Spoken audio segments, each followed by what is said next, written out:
talking about. This type. Okay, let me see this type. So I've rinsed it very well and squeezed out some water that are inside. And I'm just going to slice it, but not that tight. Using it just like that into two. I'm going to put it here and add my butter.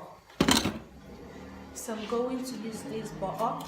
What this butter does to my mushroom is it gives it that crispy texture. This amount of butter.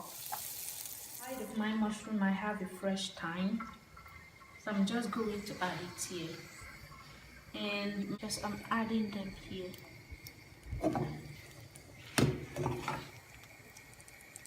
Just roasting it in so that the aroma comes out.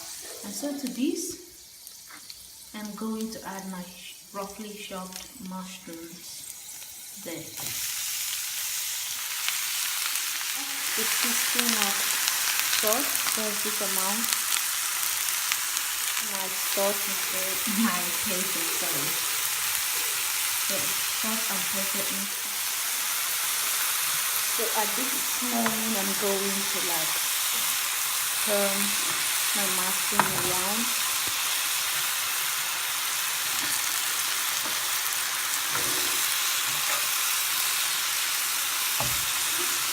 And allow it to simmer for let's say 2 minutes.